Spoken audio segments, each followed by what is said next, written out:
Highway के पास एक ऐसा कब्रिस्तान जहां पर लोग जाना तो क्या सोचना भी गवारा नहीं समझते। नमस्कार दोस्तों, मेरा नाम है ऋषि। मैं आप लोगों को डरावनी कहानियां सुनाता हूं। आज की कहानी काफी ज्यादा रोमांचक और डरावनी है जो आप सभी का दिल दहला देगी। तो जल्दी से आप सभी अपने अपने हेडफोन्स लगा लो। अगर आपको कहानी पसंद आए तो पहले चैनल को सब्सक्राइब कर सकते हो। बढ़ते हैं डर की दुनिया में। कंगनपुर, मध्य प्रदेश, 20 दिसंबर 2008। मयंक शर्मा मेरा नाम है। यह जो डायरी में पत्र में पढ़ रहा हूँ मेरे दादाजी के है। उनके इस किताब में कमरे में आज मुझे यह मिले और मैं इन्हें पढ़ रहा हूँ। 1948 में बंद हुए उस कब्रिस्तान के आसपास जाने पर भी लोग बहुत डरते थे। उस कब्रिस्तान का रहस्य तो आज तक किसी को नहीं पता था, पर सुना था जो वहां जाता है लाश भी उसकी नहीं मिलते। लोगों के बीच अफवाह थी कि उसके आसपास बड़े पुराने बंगलों में जो अंग्रेजों के जमाने के थे और अंग्रेज अफसरों के थे, जो कि बहुत अमीर लोग थे, उनकी रक्षा अंग्रेज की तरह दिखने वाला एक भूत करते थे। बचपन से उन बंगलों की कहानियां तो बहुत सुनी थी। वह अक्सर वह जाने से घबराता था। बहरहाल लोग बताते हैं कि वह पर अंग्रेज के जाने से पहले बहुत सा खजाना जो अपने साथ ले जाना चाहते थे। आखिर के दिनों में आजादी की लड़ाई की वजह से उन अंग्रेजों को वह छोड़कर जाना पड़ा और बताया जाता है कि कुछ अंग्रेज वह काला जादू भी किया करते थे, जिसकी वजह से उनकी आत्मा वहां पर अब भी है जो उसकी रक्षा करते हैं। पहला पन्ना खत्म। दादाजी की इस डायरी में पुराने कब्रिस्तान और बंगले का जिक्र है जिसे आज भी सरकार उन जगह पर को बंद कर रखा है, पर वह सरकार ने वह रास्ता बंद ही कर दिया था लोगों के लिए। लेकिन पास में गवर्नमेंट का एक नया प्रोजेक्ट हाईवे निकलने वाला था, लेकिन सरकार उन बंगलों को नहीं तोड़ना चाहती थी, इसलिए रास्ते को उन बंगलों को छोड़कर थोड़ी दूर ले जा रही थी। लेकिन दिक्कत ये थी कि वह रास्ता अब उन्हें कब्रिस्तान की ओर ले जाना पड़ेगा, जिसे वह कोई इंजीनियर काम नहीं करना चाहते थे। लेकिन वह इस वक्त के विधायक तुषार यादव जी का पता नहीं क्यों इस प्रोजेक्ट में अपनी अच्छी खासी रुचि दिखा रहे थे। लोग अक्सर उनके बारे में बताते थे कि वो बहुत ही अच्छे इंसान थे।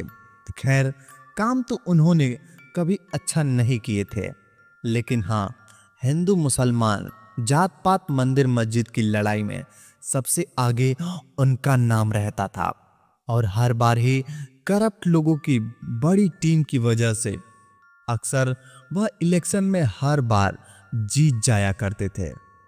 मुझे उन दिनों खास तरकीब थी, हिदायत थी कि मुझे एक छोटा सा साफ रास्ता उधर ही करीब से निकालने थे। कब्रिस्तान के पास से ले जाते हुए नेशनल हाईवे के पास पहुंचाना है। लेकिन मेरे सवाल करने पर ऐसा क्यों, मुझसे पास खड़े सीनियर कॉन्ट्रैक्टर ने कहा कि बस जितना कहा जाए उतना करो, ज्यादा सवाल मत करो। पास ही खड़े तुषार यादव जी को मेरी बात सुन रहे थे। दोस्त, तुम अच्छा काम करते हो, क्या नाम बताया आपने आपका? उन्होंने मुझसे पूछा। मैंने कहा सुधीर शर्मा। यादव जी मुस्कुराते हुए बोले, शर्मा जी बस मेहनत करो। क्या है कि देश में बहुत खराब स्थिति है और आप चिंता मत करो ना, आपको मुफ्त में थोड़ी कह रहे हैं, दाम देंगे पूरे। और उन्हें नोटों से भरा एक बंडल मेरी तरफ से किया और कहा और भी देंगे। मुझे कुछ समझ नहीं आ रहा था, पर पास में खड़े बाबू कॉन्ट्रैक्टर सब इशारा कर रहे थे, ले लो ले ले। और मैंने वह पैसे ले लिए, लेकिन मुझे एक बात खाए जा रही थी कि इतना बड़ा प्रोजेक्ट छोड़कर विधायक जी सिर्फ उस 5 मीटर रोड के पीछे क्यों पड़े हैं? उनमें से इनका क्या भला होगा? और इसी सोच के चलते वह घर आ गया और सो गया। पर यह बात अभी मुझे समझ नहीं आ रही थी। दूसरे दिन मुझे सिर्फ एक काम पर जाना था। मैं सुबह फिर से तैयार होकर घर निकल गया और सोचता रहा धीरे धीरे कि जासूसी करते हुए यह जरूर पता करूंगा कि विधायक साहब को वह 7 बंगलों और उस रोड से क्या काम है। दूसरे दिन जब मैं सुबह अपनी ऑफिस पहुंचा तो देखा मेरी जगह किसी और अफसर ने दे दी गई है। उसका नाम आदित्य सिंगर था। वह उसी मेज के अंदर दराज में रखी मेरी प्रोफाइल और रिज्यूम पढ़ रहा था। हालांकि उसे नहीं जानता था, पर वह मुझे जानता था। मुझे उसने मेरे नाम की वजह से पहचान लिया था। दरअसल वह कॉलेज में मेरा जूनियर हुआ करता था। जब मैं उससे पूछ रहा था कि वह क्या कर रहा है, तभी विधायक साहब ने पर्सनल असिस्टेंट गोपाल श्रीवास्तव वह आता है और शातिर दिमाग तेज हट्टा कट्टा आदमी था। विधायक साहब के अक्सर काले कामों में वही मिला हुआ होता था। वह आकर कहता है, सॉरी सर, आपकी जॉब चली गई है और आपको यहां से जाना होगा। यह प्रोजेक्ट छोड़कर जाना होगा। गुस्से में मैंने पूछा, पर क्यों? मैंने क्या किया है? सर, मैं आपको कहे मुताबिक तो काम करा रहा हूं। तभी वह खड़ा मेरा जूनियर हंसता हुआ कहता है, अरे गोपाल सर, मत मजे लीजिए, उसकी शक्ल देखो पूरी उतर गई है। तभी पीछे से विधायक साहब आते हैं और पूछते हैं, हाँ भाई, अकेले अकेले मजे हो रहे हैं और चुटकुला हो तो हमें भी सुनाओगे? मैंने रुआसी हुई नजर से उनकी तरफ देखा और कहा, चुटकुला? जहां मेरी नौकरी खतरे में है और आप चुटकुला सुनना चाहते हैं। सभी हंसने लगते हैं और विधायक साहब कहते हैं, अरे भाई, ये गोपाल मजाक कर रहा है। तुम्हें फिलहाल इस प्रोजेक्ट में हटा रहे हैं, चिंता मत करो, नौकरी तुम्हारी कहीं नहीं जाएगी और हाथ में जो तुम्हारी रोज की पगार है वह तुम्हें मिलती रहेगी। तुम्हें शायद किसी और जगह ट्रांसफर कर दिया है, पर कब कहाँ? मैंने पूछा। विधायक जी बोले, वो हमें तो नहीं पता, पर तुम्हारे घर पर लेटर पहुंच गया होगा। तभी आदित्य के पास से एक दराज में लेटर निकलते हुए कहता है, सर ये रहा, मुझे मेरे ही शहर में नए अस्पताल के लिए कंस्ट्रक्शन कार्यों में इंचार्ज बना दिया है। उस लेटर में यह लिखा था।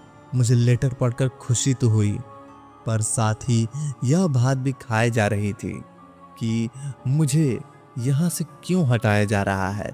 तभी पास खड़ा आदित्य सर को न्यू हाईवे का ब्लूप्रिंट दिखता है और पूछता है, सर ये रोड का हम बना रहे हैं, पर इसका रीजन क्या होना पड़ेगा?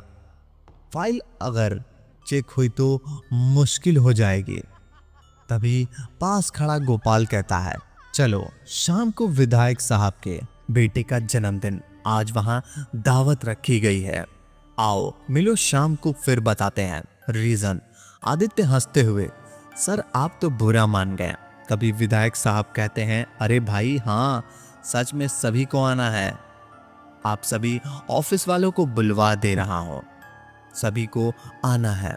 ऑफिस में यह सब खबर दे देना। और हाँ भाई, मेरी तरफ मुड़कर विधायक जी बोले, भाई तुम भी आना, हमें अच्छा लगेगा। और वो चले जाते हैं। दरवाजे पर पहुंचकर वहां से जोर से ऑफिस वाला एक अनाउंसमेंट करने जा रहे थे। तभी उनके एक सिग्नेचर लेने के लिए उनकी तरफ बढ़ता हूं और दरवाजे के पास खड़े गोपाल धीरे से विधायक जी को बोलते हैं कि आदित्य पर भरोसा कर सकते हैं। विधायक जी बोलते हैं कि ऐसा ही करना पड़ेगा, वरना कितने अफसरों को हटाएगा। वहां से शाम को दावत में साथ बिठाकर कुछ न कुछ बहाना बहनवा लेंगे। मैं पास में खड़ा यह सुनता हूं और थोड़ी देर बाद वह जाता तो ताकि विधायक जी को लगे मैंने उनकी बात नहीं सुनी। थोड़ी देर बाद मैं वहां गया और सिग्नेचर ले आया और मुझे आदित्य की मीटिंग का इंतजार था कि उसके साथ वह पार्टी में क्या बात करेंगे। इसी बहाने में मैं उसके पास बैठा और उससे बात करने लगा क्योंकि वह मुझे जानता था। हम दोनों की अच्छी बातें शुरू कर दी और हम उसको पार्टी में आऊंगा कहकर निकल गया। वह भी शाम को पार्टी में आया।